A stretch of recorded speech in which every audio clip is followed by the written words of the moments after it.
بلوچستان کے معزز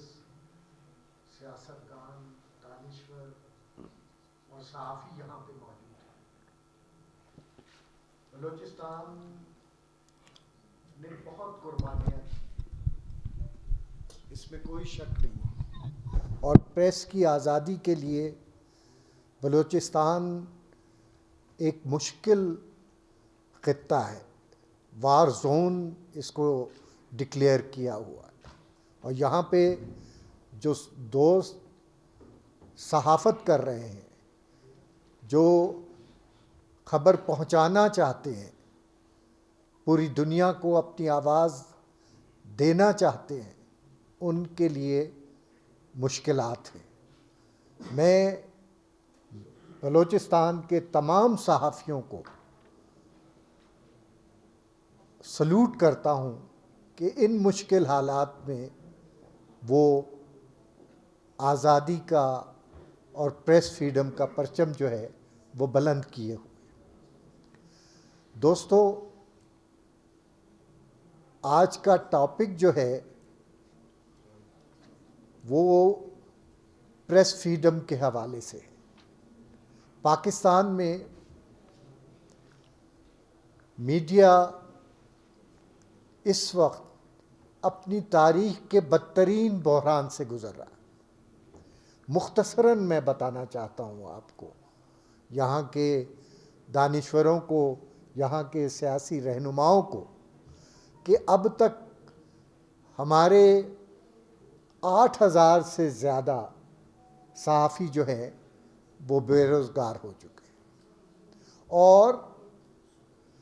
تمام بڑے اداروں سے، چھوٹے اداروں کو تو کب شمار ہی نہیں ہے، کہ چھوٹے ادارے تو تنخواہیں سالوں سے نہیں دے رہے، لیکن بڑے اداروں نے بھی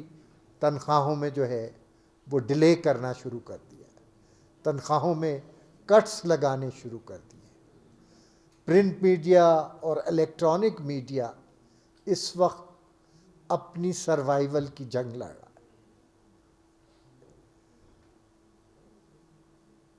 ہم سمجھتے ہیں کہ یہ جو کرائسس کا دور ہے، اس کرائسس کے دور میں جو ہے وہ ہم نے پی ایف یو جے نے بیڑا اٹھایا کہ ہم اس ملک کے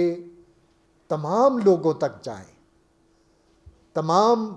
صوبائی ہیڈ کوارٹرز میں تمام سول سوسائٹی، تمام پولیٹیکل پارٹیز، ہیومن رائٹس کے دوستوں کے ساتھ اور صحافی دوستوں کے ساتھ جو ہے وہ ڈائیلاگ کریں، اور ان کو بتائیں کہ اس وقت پاکستان کا پریس جس صورتحال سے دوچار ہے وہ ہمارے لیے جو ہے وہ انتہائی خطرناک ہے، اور آنے والا دور جو ہے اور زیادہ خطرناک ہے۔ دوسرا پوائنٹ جو ہے وہ ہے پریس فریڈم کا۔ پاکستان میں آپ سب نے بات کی، انور ساجدی نے تو تاریخ بتائی کہ ہم اس وقت ایک ایسے کرائسس سے دوچار ہیں جو پاکستان کی تاریخ میں پہلے کبھی نہیں تھا۔ ان اناؤنس سینسرشپ ہے، ایڈیٹوریل کنٹینٹ کو کنٹرول کیا جا رہا ہے، اسی طرح ایڈورٹیزمنٹ پالیسی جو ہے اس کو پریس فریڈم کو کرٹیل کرنے کے لیے ایز اے انسٹرومنٹ جو ہے وہ استعمال کیا جا رہا ہے۔ میڈیا مالکان کے 6 ارب روپے وہ حکومت نے دینے ہیں اشتہارات کی مد میں۔ میڈیا مالکان جو ہے وہ کہتے ہیں کہ اگر ہمارے بقایا جات مل جائیں تو یہ کرائسس جو ہے وہ ختم ہو سکتا ہے۔ میں یہ سمجھتا ہوں کہ اس وقت دو قسم کا بحران جو ہے وہ پریس دیکھ رہا ہے. ایک طرف پابندیاں ہیں، دوسری طرف ایک کریپنگ کو جو ہے وہ موجود ہے. آپ لوگوں نے اسٹیٹ کی بات کی، مملکت کے حوالے سے بات کی. میں واضح طور پہ کہنا چاہتا ہوں کہ پاکستان اس وقت ایک ایسے بحران سے دوچار ہے جس میں اس نہج تک پہنچانے میں ریاست نے بہت بڑا رول ادا کیا ہے. اگر آپ پریس کی تاریخ کو دیکھیں تو کبھی بھی اس ملک کے اندر پریس جو ہے وہ آزاد نہیں رہا. ہم 8ویں دہائی کے شروع میں ہیں، 7 دہائیاں ہم نے گزاری ہیں.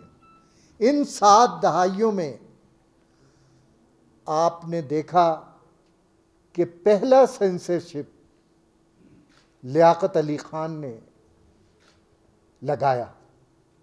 اور پریس ایڈوائزز کا سلسلہ جو ہے وہ اس کے دور میں شروع ہوا. وہ لوگ تھے جو کہتے تھے کہ ہم نے پاکستان بنایا. اس کے بعد آپ دیکھیے کہ کتنی بڑی ستم ظریفی ہے کہ 1948 میں 1947 میں جب ڈان کا افتتاح ہو رہا تھا تو قائد اعظم محمد علی جناح نے ڈان کے افتتاح کے موقع پہ کہا تھا کہ press and nation falls together, کہ اگر پریس آزاد ہوگا تو نیشن فلورش کرے گی، اسٹیٹ جو ہے وہ ترقی کی طرف جائے گی. لیکن اگر پریس آزاد نہیں ہوگا تو ہم ڈکلائن کی طرف جائیں گے. آپ دیکھیے قائد اعظم کا وزڈم کہ پریس پر مسلسل پابندیوں کے نتیجے میں ہماری سوسائٹی، ہماری اسٹیٹ گریجولی بجائے اپورڈ جانے کے ڈکلائن کی طرف جا رہی. دوسرا جو سب سے بڑی ستم ظریفی اس ملک میں رہی ہے وہ ستم ظریفی تھی کہ ڈائلاگ اور مکالمے کا کلچر جو ہے اس کو ڈیریل کیا گیا، اس کو ختم کیا گیا. جس سوسائٹی میں، جس ریاست میں اور جس معاشرے میں، جس کی بات راحت سعید صاحب نے کی، وہاں ڈیبیٹ اور ڈائلاگ نہ ہو، وہاں ترقی ہو ہی نہیں سکتی، وہاں ایوولوشن نہیں ہو سکتا، وہاں مائنڈ سیٹ جو ہے وہ پروگریسو نہیں ہو سکتا، وہاں جمہوری قدریں پروان نہیں چڑھ سکتی. اور جب جمہوری قدریں پروان نہ چڑھیں تو پھر اس ملک میں جو ہے وہی ہوا جو ہم فیس کر رہے ہیں، کہ وہ قوتیں جو طاقتور تھیں، وہ قوتیں جنہوں نے ریاست کو یرغمال بنایا، میری یرغمال کے اوپر سٹریس ہے، ریاست کو یرغمال بنایا، انہی ریاستوں اور انہی اداروں کی وجہ سے جو ہے ہم نے تاریخ میں یہ دیکھا کہ اپنے اوائل میں ہی 3ری دہائی کے شروع میں پاکستان دولخت ہو گیا. وہ حصہ، جس حصے نے جہاں پر پاکستان مسلم لیگ کا قیام عمل میں آیا، جہاں پاکستان کی بنیاد رکھی گئی، جس خطے سے پاکستان کی موومنٹ نے جنم لیا، وہ خطہ ہم سے علیحدہ ہو گیا، اور پابندیوں کے نتیجے میں، پریس کی پابندیوں کے نتیجے میں ہمیں نہ پتہ چل سکا کہ جب 16 دسمبر کو Yahya Khan national Broad cost پہ اناؤنس کر رہا تھا کہ ہم آخری دم تک لڑائی لڑیں گے، اس وقت ایسٹ پاکستان میں ہماری فوج جو ہے وہ سرنڈر کر چکی تھی۔ یہ ہے ہماری تاریخ کہ آپ کو 16 دسمبر کو بھی نہیں یہاں لوگوں کو پتہ چلا کہ پاکستان ہم سے ایک حصہ جو ہے وہ جدا ہو چکا ہے۔ اسی طرح آپ دیکھیے کہ ضیاء الحق کا دور آتا ہے۔ ضیاء الحق کے دور میں، ایوب خان کے دور میں تو پریس کو تباہ کر دیا گیا کہ اپنا این پی ٹی بنا، پاکستان ٹائم، امروز، مشرق، مارننگ نیوز، ایسٹ پاکستان کے آزاد اخبارات جو ہے وہ ان کو کنٹرول کر لیا گیا، ان پہ کرب لگا دیا گیا، اور اس ایوب خان کے دور کی جو کنٹینیویشن تھی وہ ضیاء الحق کے دور میں جو ہے وہ زیادہ شدت کے ساتھ جو ہے وہ بڑھی۔ کہ آپ دیکھیے کہ ضیاء الحق کے دور میں جو براہ راست سینسرشپ تھا وہ سب سے طویل ترین سینسرشپ تھا۔ 5 سال 1985 تک سینسرشپ رہا، مارشل لا رہا، اور اس کرب کے خلاف آوازیں جو ہیں وہ صرف Pakistan federal union of journalist نے جو ہے وہ بلند کی، اور ہم نے گرفتاریاں دی، قلعے برداشت کیے، قلعے کی صوبتیں برداشت کی، لیکن پریس کی آزادی پہ ہم نے کمپرومائز نہ ڈکٹیٹر سے کیا نہ جمہوری حکومتوں سے کیا۔ ضیاء الحق کے دور میں یہ پورا مائنڈ سیٹ جو ہے وہ توانا ہو گیا۔ وہ مائنڈ سیٹ جو ہے وہ آج بھی ریاست کی جڑوں کو کھوکھلا کر رہا ہے۔ یہ بات سمجھ لینی چاہیے ہمیں کہ ہم ایک ایسے معاشرے میں رہ رہے ہیں جہاں پہ انکلوسیو ڈائلاگ ہونے کی بجائے ایک خاص قسم کا مائنڈ سیٹ جو ہے وہ ڈیولپ کیا جا رہا ہے، جو اس ملک کو جو ہے وہ پروگریس کی طرف لے جانے کی بجائے ملک کو جو ہے وہ پیچھے کی طرف لے کر جائے گا۔ تو پاکستان، ہم اس وقت جب یہ کہتے ہیں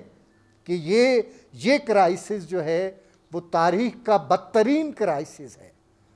وہ اس لیے کہتے ہیں کہ پہلی حکومتوں میں ہمیں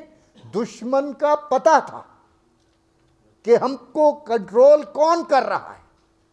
منسٹری آف انفارمیشن کے تھرو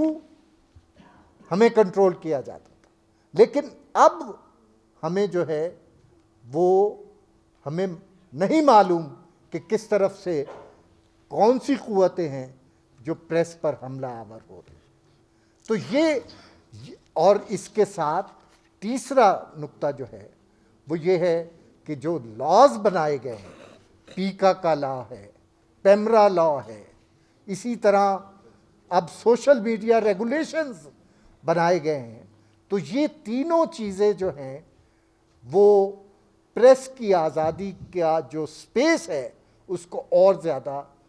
کرٹیل کر رہا ہے، اس میں کروز جو ہے وہ اور زیادہ بڑھ رہے ہیں۔ تو میں سمجھتا ہوں کہ Pakistan federal union of journalist آپ سب کے ساتھ جو ڈائلاگ کر رہی ہے، تینوں صوبوں میں ہم نے سیمینارز کیے ہیں، ہم 17 مارچ کو اسلام آباد میں قومی سیمینار کرنے جا رہے ہیں، وہ بہت بڑا سیمینار ہوگا، اس میں بھی ہم اپنا نقطہ نظر دیں گے، اور انٹریکٹیو ایک ڈائلاگ کا پروسیس جو ہے وہ ہم نے شروع کیا ہے، کیونکہ ہم اب ایک ایسی تحریک کی طرف جا رہے ہیں کہ اب ہم نے یہ کہا ہے کہ انف از انف، اب ہمارے لیے برداشت سے باہر ہے صورتحال. ہم کہہ رہے ہیں کہ ہم تحریک میں جائیں گے، ہم اپریل میں لانگ مارچ کریں گے پریس کی آزادی کے لیے، ورکرز کے حقوق کے لیے، اور وہ لانگ مارچ کوئٹہ سے بلوچستان سے شروع ہوگا، کیونکہ بلوچستان جو ہے وہ ریزسٹنس کا سمبل ہے، بلوچستان جو ہے وہ آزادی کا سمبل ہے. ہم بلوچستان سے جدوجہد کا آغاز کریں گے، کوئٹہ سے کراچی جائیں گے، کراچی سے حیدرآباد، سندھ، ملتان، رحیم یار خان، باولپور، اور پھر ہم اسلام آباد میں پارلیمنٹ کے سامنے دھرنا دیں گے، اور ہم بتا دیں کہ ہم نے جب بھی تحریکیں چلائی ہیں ہماری تحریکیں ہمیشہ کامیاب ہوئی ہیں اور ہم نے آزادیاں حاصل کی ہیں. یہ تحریک بھی ہماری یقیناً کامیاب ہوگی، اور ہم پارلیمنٹ کے سامنے سے اس وقت تک نہیں اٹھیں گے پورے ملک سے آئے ہوئے صحافی جب تک ہماری آزادی جو ہے وہ ہمیں نہیں مل جاتی، ہمارے ورکرز کے حقوق جو ہیں وہ ہمیں نہیں مل جاتے، ہمارے کارکنوں کو جو سینکڑوں کی ہزاروں کی تعداد میں برطرف ہیں وہ بحال نہیں ہو جاتے. اسی طرح ویج بورڈ جو اناؤنس ہو چکا ہے اس پر امپلیمنٹیشن جو ہے وہ صرف ریگولر حد کی حد تک نہیں بلکہ تمام کارکنوں کو ویج بورڈ کے ایمبٹ میں آنا چاہیے، اور سب کو جو ہے وہ ویج بورڈ کے مطابق تنخواہیں جو ہیں وہ ملنی چاہیے. یہ ہمارا چارٹر ہے، اور ہم اسی لیے آپ کے پاس، سیاستدانوں کے پاس، سول سوسائٹی کے پاس، ہر جگہ جا کے یہ بات کہہ رہے ہیں کہ ہم اب جدوجہد کے لیے آپ کی سپورٹ چاہتے ہیں، آپ کی عملی شرکت چاہتے ہیں، کیونکہ یہ قوم کا ڈیفائننگ موومنٹ ہے، یہ پاکستان کی ڈیفائننگ موومنٹ ہے. میں سمجھتا ہوں کہ اگر اس وقت ہم خاموش رہے، اگر اس وقت ہم نے آواز بلند نہ کی تو ہم اپنی آزادیاں اور اپنے ملک کا دفاع اور اپنے ملک کو جو ہے مضبوط نہیں کر سکیں گے. آخر میں صرف اتنا عرض کرنا چاہتا ہوں کہ اس ملک میں آئین کی حکمرانی، دیکھیں آئین کی حکمرانی، رول آف لا اور پارلیمنٹ کی بالادستی اور پریس کی آزادی، اس ملک کا ان چار چیزوں کے، اس ملک کے مستقبل کا دار و مدار اسی بات پہ ہے کہ پارلیمنٹ کتنی بالادست ہوگی، صوبے کتنے زیادہ خود مختار ہوں گے، اور صوبائی خود مختاری جو ہے وہ ملے گی یا نہیں ملے گی، اور پریس آزاد ہوگا یا نہیں ہوگا. میں سمجھتا ہوں کہ اس کے لیے آپ تمام دوستوں کو ہمارے اس کاز کا جو ہے وہ ساتھ دینا چاہیے. ہم نہ صرف پی ایف یو جے بلکہ ہم اے پی این ایس، پی بی اے اور ریجنل اخبارات کے لوگوں سے بھی کہیں گے کہ وہ اس ڈیفائننگ موومنٹ میں جو ہے وہ، کیونکہ سب کی سروائیول کا مسئلہ ہے، ہمارا ساتھ. صرف ان الفاظ کے ساتھ میں آپ کا بہت شکریہ ناصر زاہدی صاحب. پوری صورتحال انہوں نے میڈیا کے حوالے سے جو اس وقت ملک میں ہے آپ کے سامنے رکھی ہے، اور